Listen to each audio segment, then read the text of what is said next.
Francis. If you want to take a seat, we will invite Sabrina and Massab for a couple of questions that are from the audience. We are a little bit over time, so we will try to keep it to the burning questions from the audience.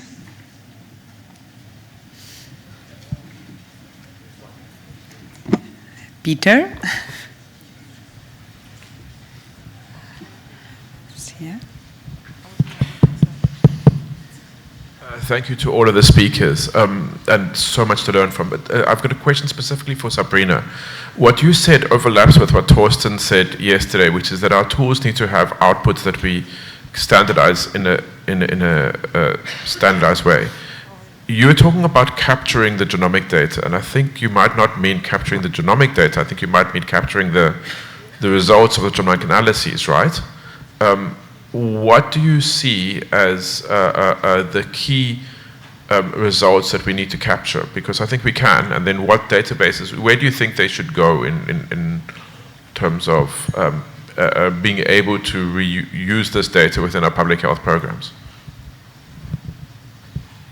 Yeah, thanks. Yeah, you're right. We need to capture the results. I think on a very practical level, what we see, and I hope I get you correctly, that the systems that are used on the greater surveillance are very often still paper-based. They are very often not case-based, so often it's aggregated data, often it's paper-based.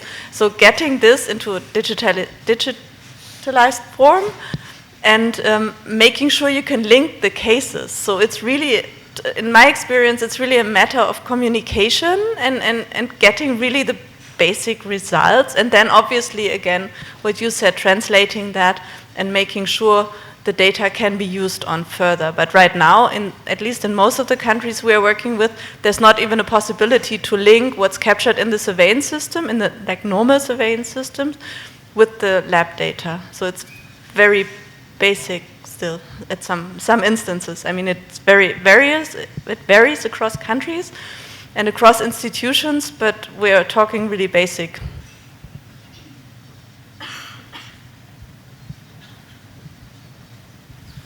Yeah, my question goes to Massab.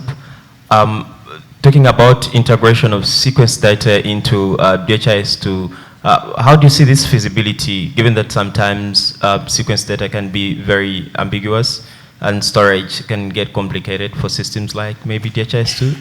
How do you see this working out, and probably exploring other databases could be also maybe appropriate in this case? Yes, thank you for that. Yeah, you are right. It's not that simple. You know, it's a challenge. But you know, first of all, at the moment in Pakistan, we are adding our lab data to that system. But for genomic data, first of all, we need to ensure that the data that is being generated, it has a certain minimum quality, and for that, obviously, again, we need to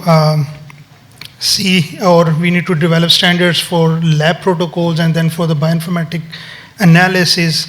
Once we have that, I think the integration will be a little bit challenging, but yes, we can do that, I think. Thank you. And one last question. Yes. Thank you. My question is for Massab and also for Francis. Really enjoyed the talks about the national strategies, and I think what really struck me was how clear the key actions were and the deliverables. I guess the question is, who holds the responsibility for delivering? I mean, there's a lot of things to do, and I guess how do you divide up that responsibility and make sure that progress is made against the strategy? So in Pakistan, sorry, I am unable to see you. So in our case, so we have given that responsibility to the National Genomic Consortium. So it will be that body that will oversee the entire implementation of the strategy in the country. So because it will have representation from the three sectors, so we believe that National Genomic Consortium is the right authority to oversee the implementation of this strategy in Pakistan.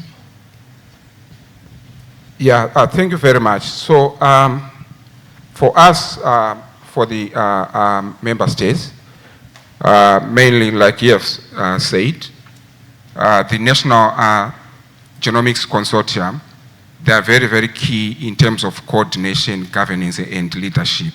But now, when it comes to the implementation, we have various strategic objectives.